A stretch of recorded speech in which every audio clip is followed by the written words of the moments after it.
दोस्तों आज हम रिलायंस इंडस्ट्री का फंडामेंटली एनालिसिस करने वाले हैं। तो सबसे पहले हम देख लेते हैं कि इनका बिज़नेस कौन कौन से सेक्टर में फैला हुआ है। सबसे पहला जो बिज़नेस है वो oil and gas exploration production का है। सेकंड में इनका ऑयल टू केमिकल्स का आता है। थर्ड में इनका डिजिटल सर्विस का, जैसे कि हम सभी लोग जानते हैं रिलायंस जियो।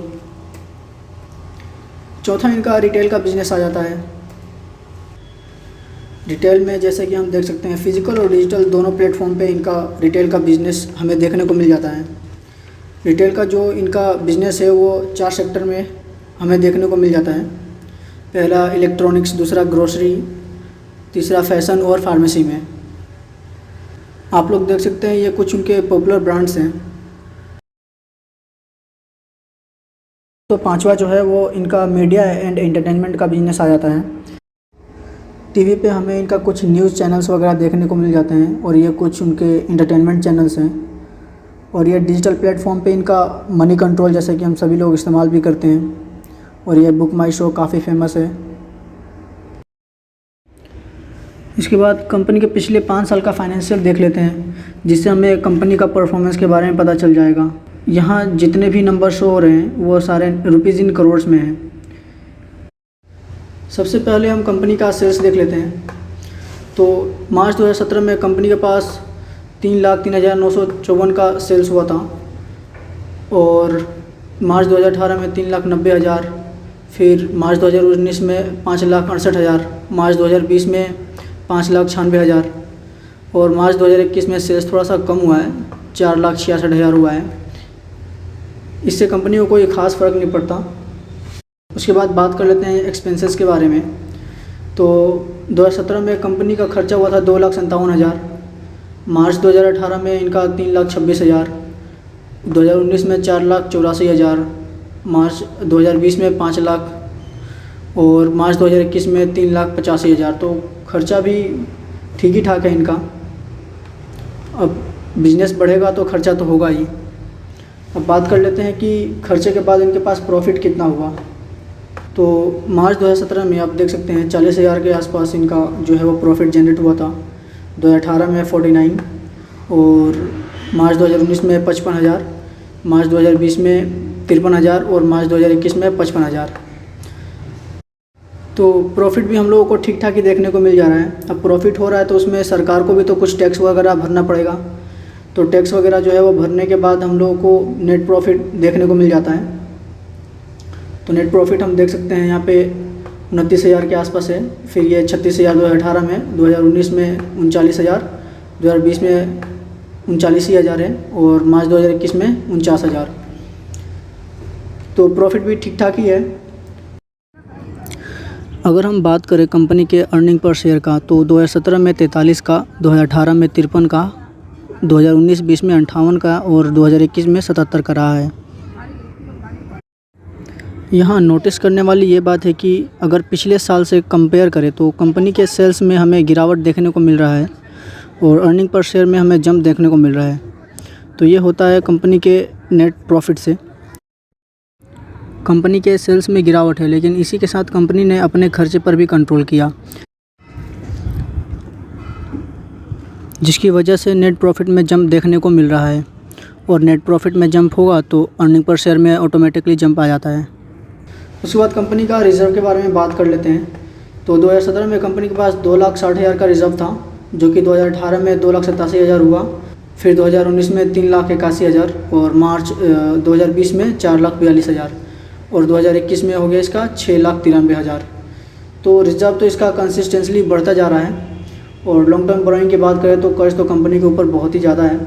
1,52,000, 1,44,000, 2 लाख, 1,97,000 और अभी 1,63,000। तो कर्ज ये धीरे धीरे अपना कम करते जा रहे हैं, देख सकते हो आप। और शॉर्ट टर्म बोरोइंग ये तो फ्लैक्चुएट होता रहता है, कभी ज़्यादा कभी कम। ये पहले 31,000 का था, फिर 37,000 का हुआ, 2019 में फिर 64,000 का हुआ और 2020 में 93,000 का, फिर 2021 में 60,000 का। बात कर लेते हैं अब कैश की। कंपनी के पास कैश कितना है। तो कंपनी के पास 2017 में 3,000 का कैश था, जो कि मार्च 2018 में 4,000 का हुआ और 2019 में 11,000, फिर मार्च 2020 में 30,000 और 2021 में 17,000। तो कैश भी इन लोगों के पास ठीक ठाक ही है। एक बार हम इनका क्वार्टरली रिजल्ट देख लेते हैं। ये अभी का जून तक का रिज़ल्ट है और उसके बाद ये 31 मार्च 2021 यानी कि ये पिछले क्वार्टर का रिज़ल्ट है और ये पिछले साल का जून क्वार्टर का रिज़ल्ट है। सबसे पहले हम रेवेन्यू फ्रॉम ऑपरेशन की बात कर लेंगे। रेवेन्यू फ्रॉम ऑपरेशन मतलब होता है कि कंपनी का जो प्योर बिजनेस है उससे कंपनी को कितना रेवेन्यू आ रहा है। तो ये जून क्वार्टर में 1,44,000 का कंपनी को रेवेन्यू हुआ था और ये पिछले क्वार्टर में 1,54,000 का हुआ था और ये पिछले साल के जून क्वार्टर में 91,000 का हुआ था। तो इस क्वार्टर में 4,219 अदर इनकम इनका है और मार्च 2021 यानी कि पिछले क्वार्टर में 3,237 का है और पिछले साल के जून क्वार्टर में 4,388 का है। बात कर लेते हैं टोटल इनकम की, तो 1,48,000 इस क्वार्टर में है और पिछले क्वार्टर में 1,58,000 है और पिछले साल के जून के क्वार्टर में 95,626 का है। तो क्वार्टरली तो थोड़ा गिरावट है लेकिन ईयर ऑन ईयर अच्छा खासा जंप है। अब बात कर लेते हैं कंपनी का टोटल एक्सपेंसेस के बारे में कि कंपनी ने खर्चा कितना किया है। तो जून क्वार्टर में 1,31,000 का इनका खर्चा है और पिछले क्वार्टर में 1,42,000 का है और पिछले साल के जून क्वार्टर में 87,000 का था। तो इनकम बढ़ा है तो खर्चा भी इनका बढ़ा है। बात कर लेते हैं प्रॉफिट का, तो 17,000 का इनका प्रॉफिट है जून क्वार्टर में और पिछले क्वार्टर में 16,000 का प्रॉफिट था और पिछले साल के क्वार्टर में 13,000 का था। अब इतना प्रॉफिट हुआ है तो सरकार को टैक्स भी देना पड़ेगा, तो टैक्स वगैरह देने के बाद कंपनी के पास 13,000 का प्रॉफिट हुआ है और पिछले क्वार्टर में इनको 14,000 का प्रॉफिट था और पिछले साल के क्वार्टर में 13,000 का प्रॉफिट था। तो ईयर ऑन ईयर कोई ख़ास जंप नहीं है, 600 पॉइंट का लगभग जंप है और क्वार्टर ऑन क्वार्टर तो थोड़ा गिरावट है। दोस्तों ये सारे नंबर्स जो हैं वो रुपीज़ इन करोड़ में है। बात करें अगर कंपाउंडिंग एनुअल ग्रोथ रेट के बारे में यानी CAGR, तो कंपनी पिछले 5 साल में हर साल 36% का रिटर्न देते हुए आ रही है, जो कि बहुत ही अच्छा होता है। एक बार शेयर होल्डिंग पैटर्न भी देख लेते हैं इनका। जैसा कि आप देख सकते हो प्रमोटर के पास पिछले जून के क्वार्टर में 50.37 का इनके पास होल्डिंग था, जो कि अभी 50.59% का होल्डिंग हो गया है। वही बात करें अगर हम FIIs की यानी फॉरेन इन्वेस्टर की, तो पिछले साल के जून क्वार्टर में इनके पास 24.72 का होल्डिंग था, जो कि अभी 25.09% का होल्डिंग है। और वही डोमेस्टिक इन्वेस्टर की बात करें तो जून में पहले 13.83% का इनका होल्डिंग था और अभी 13.29% का होल्डिंग है। और पब्लिक की बात करें तो 11% की होल्डिंग है। तो शेयर होल्डिंग पैटर्न जो है वो बिल्कुल डिसेंट है, कोई भी अपना शेयर बेचना नहीं चाहता। कंपनी का एक एडवांटेज ये भी है कि एक भी शेयर इनका गिरवी नहीं है, तो ये एक बहुत ही अच्छा साइन है कंपनी के लिए कि उनका एक भी शेयर जो है वो गिरवी नहीं है। एक बार कंपनी का परफॉर्मेंस भी देख लेते हैं। तो 17 तारीख को कंपनी का परफॉर्मेंस की बात करें तो 58% का डिलीवरी है और 52 वीक हाई इनका 2,480 का है। और अगर बात करें अभी के प्राइस का तो 2,387 का, यानी लगभग अपने ऑल टाइम हाई के आसपास ही चल रही है। और 52 वीक लो जैसा कि आप देख सकते हैं 1,830 रुपये का चल रहा है इनका 52 वीक लो। और बात करें इसके चार्ट पैटर्न की तो 17 तारीख को 1.7% की गिरावट है और 6 महीने में कंपनी 14% की तेज़ी दिखाई है। वही अगर एक साल की बात करें तो सिर्फ 5% का जंप है। जहां पूरा मार्केट बुल रन में है, कोई कंपनी 100% तो कोई कंपनी 200% का रिटर्न दिखा रही है। तो ये कंपनी एक कंसोलिडेट फेज़ में है। इसका मतलब ये नहीं कि ये कंपनी ख़राब हो गई है।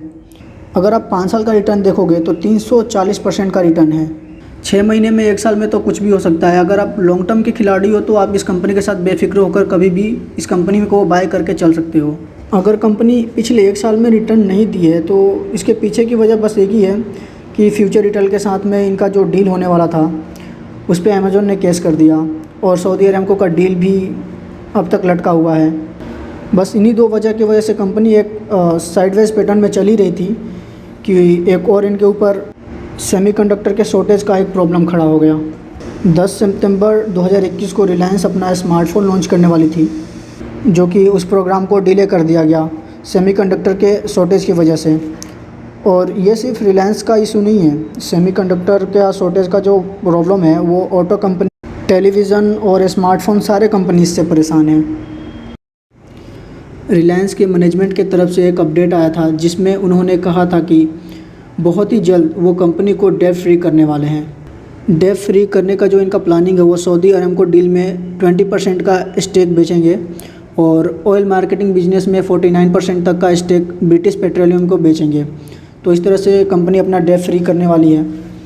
और बात करें इनके फ्यूचर प्लानिंग की तो ग्रीन एनर्जी बिजनेस में 75,000 करोड़ का ये इन्वेस्ट करने वाले हैं, ऐसा एनुअल जनरल मीटिंग में इन्होंने कहा था। दोस्तों उम्मीद करता हूँ आप लोगों को ये वीडियो अच्छा लगा होगा। आज के लिए बस इतना ही, मिलते हैं अगले वीडियो में।